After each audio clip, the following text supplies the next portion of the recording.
Welcome to another CEO Wisdom podcast with Maria Markman. She's a personal branding expert and she is CEO and founder at Markman Media. We're going to discuss about personal branding, LinkedIn, agencies, and everything in between.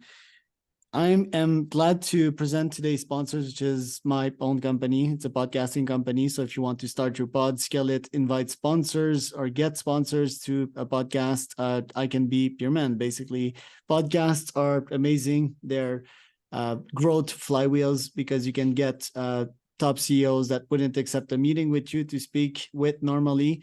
And you can also grow your audience, grow a community, and even get leads. They're quite amazing. So podpire.com if you want to start or scale a podcast. Maria, welcome to the pod. Can you tell me a bit more about yourself and about Markman Media?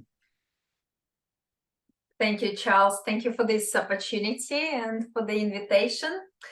Well, Markman Media is I call it personal branding company. It's all about positioning yourself in a strategic and deliberate way to attract desired career, business, and life opportunities. We work with corporate professionals, executives, company directors, startup founders. Right. And tell me about your story, because I see that here you worked a model and did a bunch of interesting things throughout your life. So what led you to that agency of yours? So interesting. Markman Media is my self-realization. It's not just a business. It's really something that evolved over the years. I've been in this personal branding space for the past decade and started with myself when I worked in corporate IT sales and marketing in Australia. I spent more than 9 years in Salesforce.com ecosystem and worked for various implementation partners in different roles. Salesforce consultant, supervised developers, part of sales team, and much more. And in my last 6.5 years of corporate career, besides working full-time, I also was heavily involved with a peak body association for ICT professionals called ACS, Australian Computer Society. I was Victorian chair for 4 years and as a member of the National Management Committee, which is a proper non-for-profit board, for 3 years.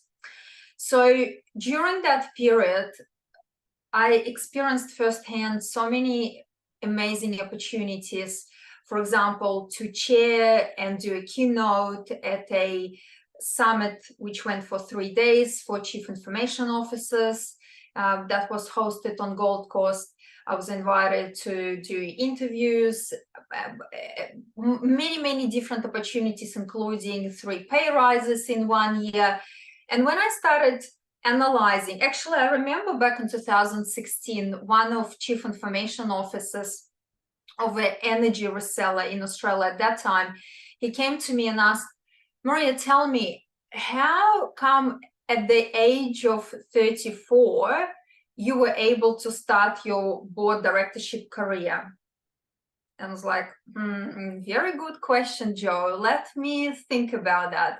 So really that triggered me to analyze my career progression and what specifically I did, because action has to happen for something to manifest. And it really struck me that putting myself out there, giving value to the community, to organizations I was working for, being clear about my value and bringing people together, and essentially that blossoming into my reputation and what people started saying about me when I wasn't present in the room, what I was able to bring to various tables, including the board table. And that really was the personal brand. So what I've done for myself was very powerful. And then my colleagues and peers from IT industry started coming my way with different questions and asking to guide them through their journeys. So that evolved into then having paid clients, and the rest is the history, so to speak. So the progression was very natural, but it went for a decade get me here where I am now. And you often talk about the imposter syndrome, which I don't see in you today, but tell us about how that probably led you to make not the best decisions for yourself in the past and not exploit your full potential. Yeah, I think all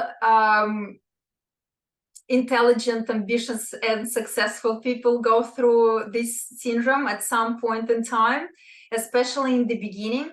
My own thing was, so who the hell I was to help others with their personal brands? So who am I? Am I a coach? Am I a psychologist? Am I a marketing specialist? And then quite a few times I received the question, so Maria, did you do a special degree for that? And my response was, well, maybe now such degree or certificate exists. Back then, no.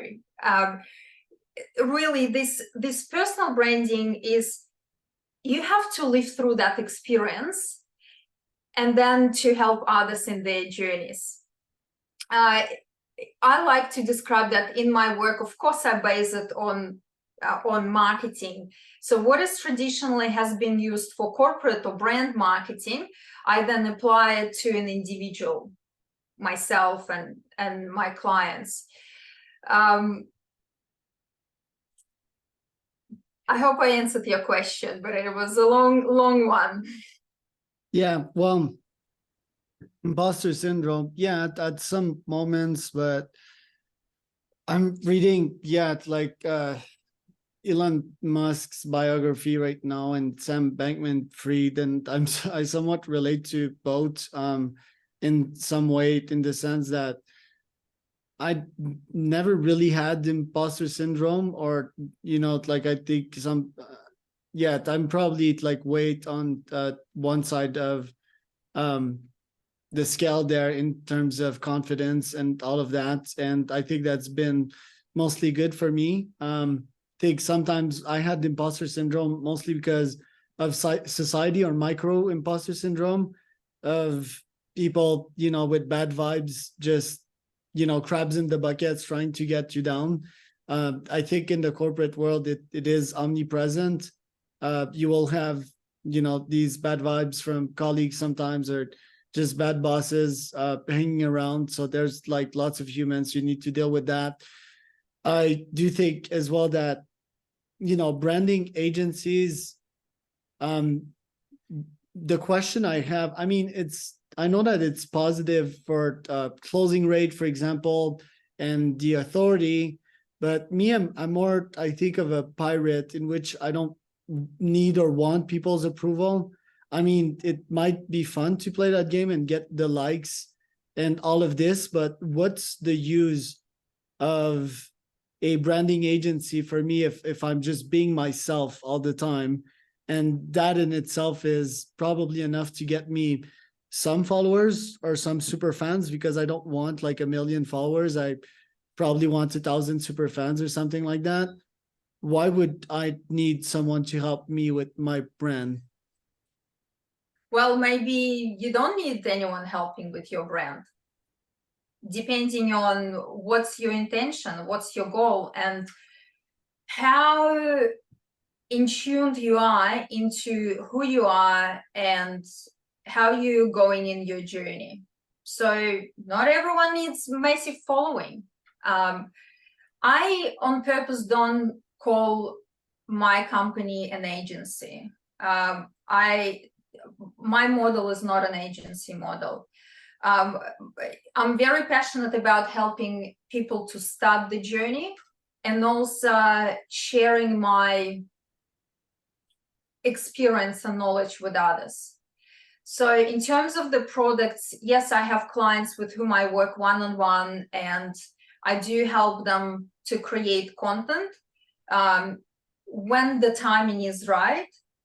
But I always start from the foundation. So, and what I find really fascinating, in a good way fascinating, that a lot of people, no matter where they are in their careers, they might be, just as a disclaimer, to date, my youngest client is 38 years old. I have 50 years old, 60 plus. I have very senior executives in IT.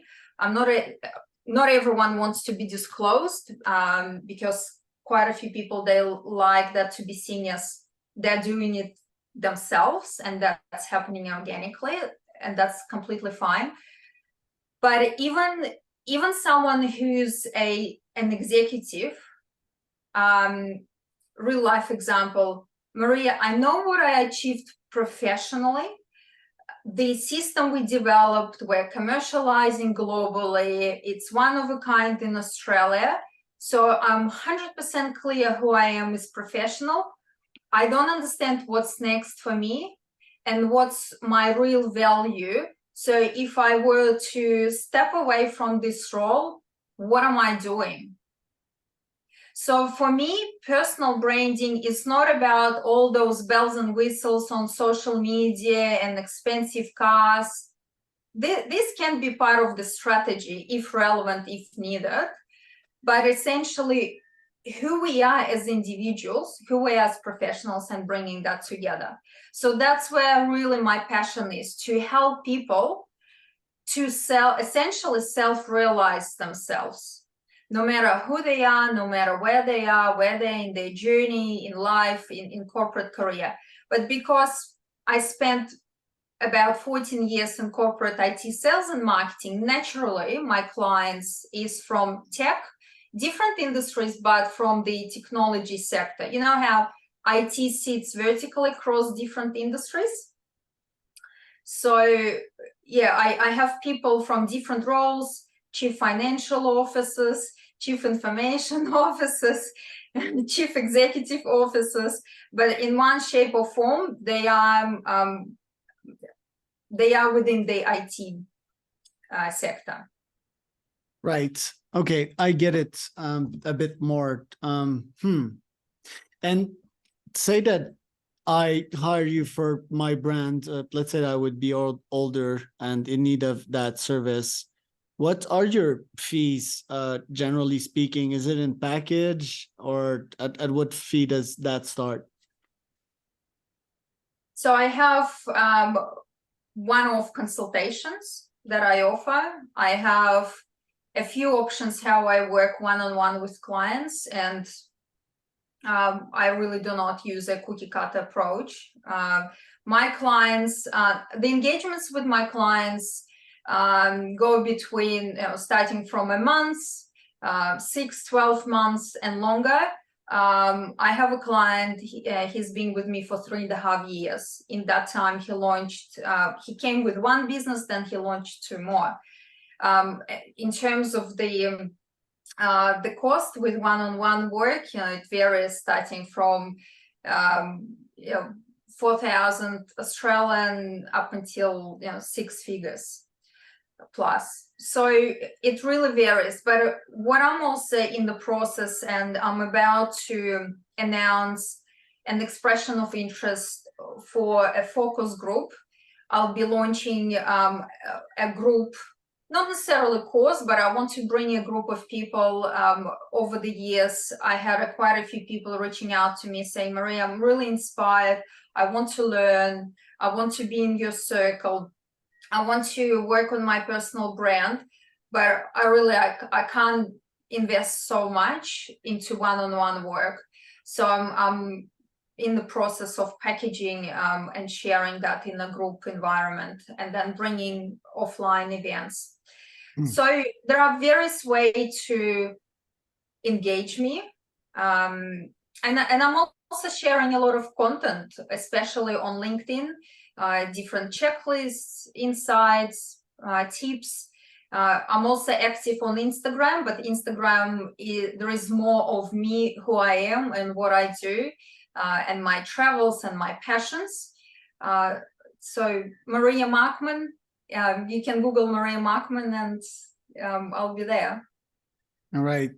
Last question for you, Maria. How do you get your clients? Is it outreach or is it organic?